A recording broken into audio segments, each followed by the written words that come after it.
Ergasi boleh kemawa kayak bagaimana boleh deh. Sengaja sana bagaimana boleh. Kayak gana nama kita mila lah masuk rafi. Umnati nanne gege sudah biaya, nanne biaya gege sudah orang kaya berarti apa nih kamu? Karena nanti jagaru, lepas saja ni sarah sujal kamu. Amin lepas saja ni sarah sujal kamu. Karena nanti di wakai wara sujal kamu anda deh. Terus mana lagi setiap minggu itu lukan aja lah kita perang kamu. Sagale wakai yang kamu sana cekar itu wakai yang kamu sana aci waman baru. Erga wakai yang tinggal sana kita ni rasa nama boleh. Ifamu deh, maka wakai yang berbarang kan itu kami atau. Amin maka wakai yang berbarang kan itu kami atau. Karena nanti setiap lukan aja fakta ini situasi bodoh aja deh. Setiap lukan aja lah, nawati lukan aja lah. Karena nanti itu bukan kalau dia yang nawatur kan aja deh. Haleluya. Petrus abdi muda deh cara ya.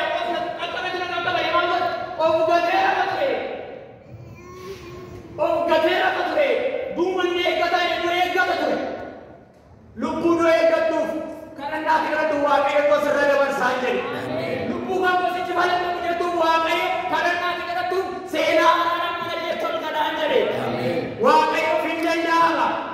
Walau kerana saya kalau tu Petrus mereka lagi saja. Ergama wah kayu mereka kamu Petrus itu rupu tu. Gamu ergama wah kayu kita kamu mana sana kita sama tu deh. Ifa muda tu buce.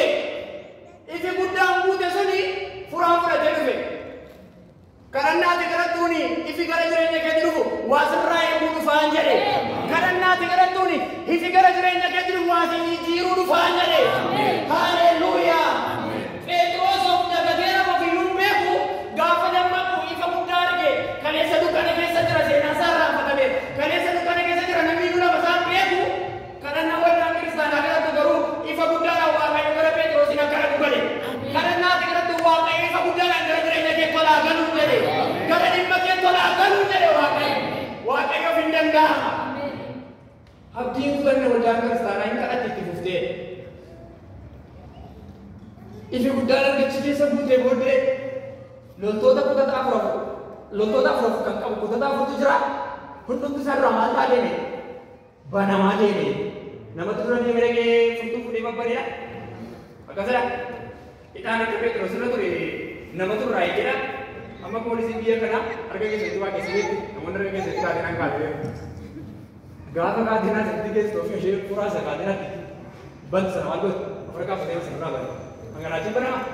Berapa? Kadang nanti garu, aku ada kena matu fit, wasrai pande. Amin. Alat kan orang berbaru atau orang berbaru atau kami yang berbaru, serai kamane. Amin. Itu serai, serai kamu berada di dalam kasih muda matu deh. Itu kamu tinggal. Haleluya. Tidak serai ini sebab Petrus serai ini kan serai kami muda mati. Dia saja kami. Sufajur itu saya biar kamu wangi berapa nih muda. Petrus berapa? Ini memang duka ini. Erga kalla sa uma alaba se bote la fakana tan kalla buat bayi engkenya la fatti formata ka kete bine wa kayo kana de fachumbe la fatti wa kayo la gete bine wa kayo kana de fachumbe gapto kaya eko la fona tunjira to ke satti wa kayo satti mulla de kamuga le fer bine bote erga ka kuwa kayo rawa de bote jo sara to de wa kare mana kul mai dua sai jare Nutinu badenu frau badenu gode wakaya lo bayi berbalik wakaya lo agarkan amin wakaya lo agarkan amin wakaya lo agarkan terkasa wakaya lo menenang mande Petrus menenang lah beda kalau kita beraka mande lafa warna saat mana tanya lagi di mana baru untuk tujuan kabe entahnya roda yang tu pasangan desa lagi segala wajah kawan tu Petrus akan emang gode Barte, bagaimana you ramah ni istilah orang kerja dari timali, umnan kerja tu orang Petrus sahaja kamu buatnya, Petrus itu iwan mana mana dia Petrus tu siapa kan dia, mana dia marah tidak, karena nanti kalau tu makan bayar si jenang rendah, karena nanti kalau tu uang bayar si baju rendah, karena nanti kalau tu makan bayar si rendah orang dia urusan apa berada di wakai yang berpatan, kerja ini keton kala, wakai ini kan kerana keton kala. Ben namun dibayar kamu ni betul dalam segentawan dan natin wala orang namun dibayar sanggup baru berjualan dong. Isang semua orang mau berjualan dong. Garu waan arganne qabna. Kana keessa jireenyatu jira. Kana keessa humna abdii qabu jira. Kana keessa jireenya bara baraa jira. Kana keessa humna hidhaa hiikuu jira jedhe. Ergasii guddanne biyya gaafa isheen dubbattu hin maraatee gaafa jedhanii irratti hin maraanne garuu Phexros ala kana jira. Ammayyuu Phexros jenne ergamaadhaaf ta'uu danda'a, isa ta'uu danda'a. Gadi baanee dhala gaafa kana hin jiru. Phexros waa tokko hin dubbatinaa Phexros. Akkatti Waaqayyo dhufee hidhaarraa idduma argatti dubbate booddee maal godhe? Darbee hidhaan keessarraa hiikamee teessuun jedhe. Darbitee deemtee wangeela lallabdaan jedhe. Darbitee deemtee dhalootarraa hidhaa hiiktaan jedhe. Darbitee deemtee biyyaaf furmaata taataan jedhe. Phexros hiikamee jedhee lafa warra kanatti iyyuu galee jedhe darbee deemee. Hojiitu isa eeggatu waan ta'eef maal godhe? Darbee deemee. Humni darbee deemu maqaa Yesuus Kiristoosiin galgala kana sitti haa abboomamu. Humni darbee wangeela lallabu maqaa Yesuusiin galgala kana sitti haa abboomamu. Sababiin isaa hidhaan namarraa hiikamee taa'uun hin jiru waan ta'eef. Hidhaan namarraa hiikamee taa'uun hin jiru. Hojii hojjetama waan ta'eef. Maqaan Waaqayyoo bara baraan kan eebbifame haa ta'u. Ameen. Maqaan Waaqayyoo bara baraan kan eebbifame haa ta'u. Inni biraa kadhannaa amantiidhaan kadhatama. Maatiiwwan 21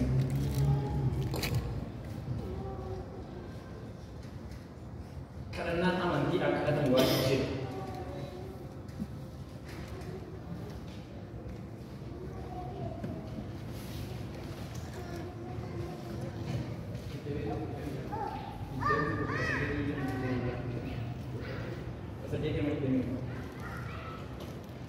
Yesus ganama mandiricha utuu deebi'u hin beekne. Yommuu sarbu tokko karaa bukkee argee gara isaatti sammuu gore baala duwwaa malee homaa irraa hin arganne. Kanaaf bukichaan bara baraan iji sirraa hin argamin jedhe. Kana irratti arguchii achumaan goge. Bartoonni mukicha yommuu argan raajeffatanii akkamitti muki arguu sun achumaan gogee jedhan. Yommus Yesuus deebisee an dhuguman isiniin jedha amantii yoo qabaattan yoo mammoo dhaabattanis mukicha irratti waan ta'e du'aa utuu hin ta'in kaanuma kanaan ol kaafame galaanattis darbatan yoo jettan iyyuu in raawwatama. Amantanii kadhataan waan dhiyeeffattan hundumaa hin fudhatu isaanii jedhe. Yesuus Kiristoos gooftaan. Amantanii kadhataan waan himattan hundumaa maal gootu? Hin fudhattu. Gooftaan keenya Yesuus Kiristoos mandara tokko gara mandara biraatti deemu hin beele gaafa beela'u muka harbuu tokko alaalatti argee gaafa itti godhu baala malee ijaan qabu. Sanaa booda bara bara maaliin beekee iji sirraan argamee ittiin jedhe. Isa dhumaa maal godhe? Muka sana gaafa namaa muki sun goge sanaa booda akkamittiin kun ta'ee dheedhii gaafachuu jalqaban. Kan kanarra caaliyyuu gochuu dandeessu waa'ee muka kanaa isin dhibinii gaara kanaan yoo buqqee bakka akkasii yoo hojjetan gochuu dandeessu. Waanuma immoo amantanii galata maalii gootu hin fudhattu jedhee gaafanni barattootatti dubbatu argina. Maqaan Waaqayyoo bara baraan kan eebbifame haa ta'u. Kiristaanummaa waggaa dheeraa himachaa, kiristaanummaa waggaa dheeraa lallabaa, kiristaanummaa galmee waggaa irratti galmaan waggaa dheeraa dubbatachaa amantiidhaan waan hin qabne ta'e jireenyi keenya akkasumaan ta'aafa akka harree daagachuu gangalachaa jechuudha. Garuu amantiidhaan gaafa kadhannu Waaqayyoo keessaa waa baafa. Ameen. Waaqayyoo keessaa waa baafan. Dubartittii waggaa 12 guutuu dhiigni ishee dandalee manatti amantee kaate. Maaliif godhattee shaashara wayyaasaa duuba nana manattee na fayyadee maal godhe?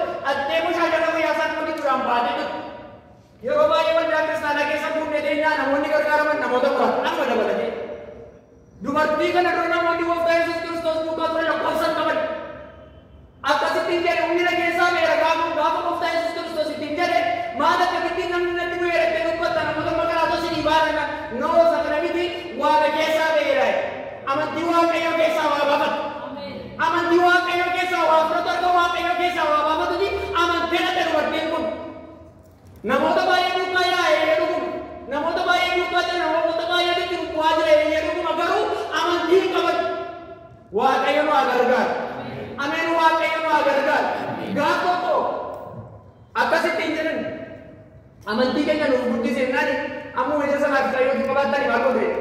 Gaara kanaan buqqee galaana sana keessa naqe jechuun hin dandeessu. Ammoo ija sanaaf Waaqayyoo qabdani. guddatu saganaa akka kubbaatti irratti ilaalu waaqayyo nu gargaaru. Ameen waaqayyo nu gargaaru. Amantiin gaafa kadhannu waa jijjiiruu dandeenya. Amantiin gaafa kadhannu waa waaqayyo harkaa baasuu dandeenya. Amantiin hin ta'u yoo ta'e garuu amala keenya fidna. Waaqayyo ana gargaaru isiniin gargaara. Gaafa amantiin kadhannu waaqayyo jijjiiramaa gara jireenya keenyaatti ol galaa jechuudha. Maqaan waaqayyo bara baraan kan eebbifame haa ta'u. Ameen maqaan waaqayyo bara baraan kan eebbifame haa ta'u. Wangeela Luqaas boqonnaa 11 lakkoofsa 1 yoo dubbistanii iddoo ta'e tokkotti gooftaa Yesuus Kiristoos kadhachaa ture kadhata isaa dhaabeeti achi as gaafa deemu martoonni dhufanii maal jedhani kadhannaa nu barsiisananii kadhatan. Kadhannaan jireenya dhala namaaf bu'uura waan ta'eef maal godhi kadhannaa nu barsiisa. Warruma kaleessa eeggata kadhannaa nu barsiisanii waa gooftaa Yesuus Kiristoos irraa kadhannaa bareedu akkamitti humna kanaa kana gochuu dandeesse yoo maal gooneeti waa gochuu dandeenya jedhanii gooftaa Yesuus Kiristoos maal deebisanii gaafatu.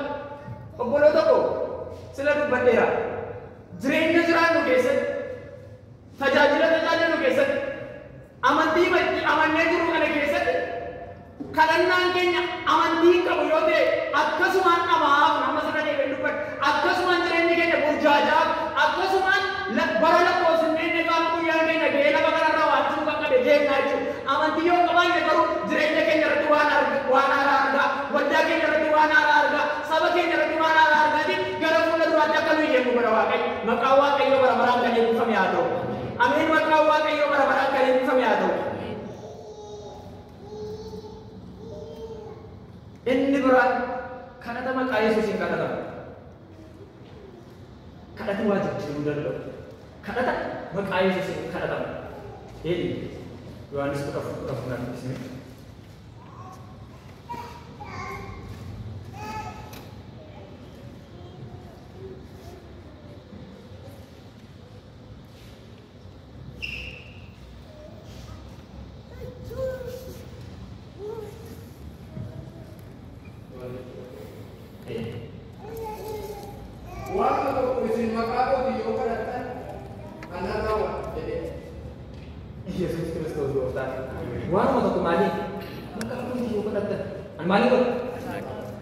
Calculation kan berapa sudah mereka? Wan kan berapa? Mereka kan berapa? Sebabnya cimune wan berbanyak kan berapa? Wan masih melakukan kau tinggalkan balik buat nerawat. Yesus Kristus Tuhan. Wan masih melakukan maka apa tinggalkan an nerawat rumah ekstra.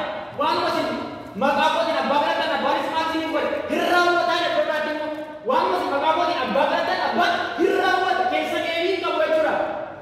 Gawin rin kan berajara, maka waaqayyo waaqa malee baay'ee argan. Sababiin isaa maali yoo jenne ofiidhaan qaba. Eessatti hirrina qaba? Eessatti akka waaqayyo hin nageenye ta'e? Eessatti garaa waaqayyo irraa kaanee eessa galee waaqayyo irraa kaanee akka waaqayyo kana taakoo hin nageenyetti ta'e inni waaqayyo gaafachuu dirqama. Garuu keessa deebiin kan hin qabne kadhannaa maqaa abbaatiin kadhatamu waa ta'uu akka danda'u gooftaan keenya Yesuus Kiristoos maal godhe nu barsiiseera nutti dubbate. Maqaa waaqayyo bara baraan kan eebbifame haa ta'u.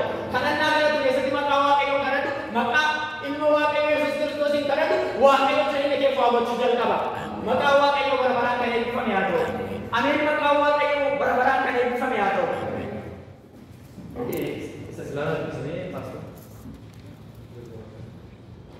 Hojii argamu ta'a.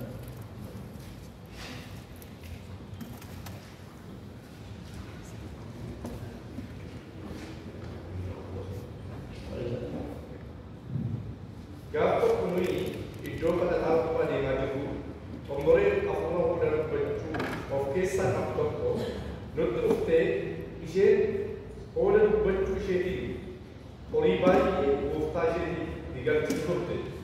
Isheen namoonni kuni hojjetoota waaqayyo abbaa karaa fayyinaa isinitti ni himu jettee iyyaa Phaawulosiif duukaanii adeemu turte. Kanas guyyaa baay'ee gootu.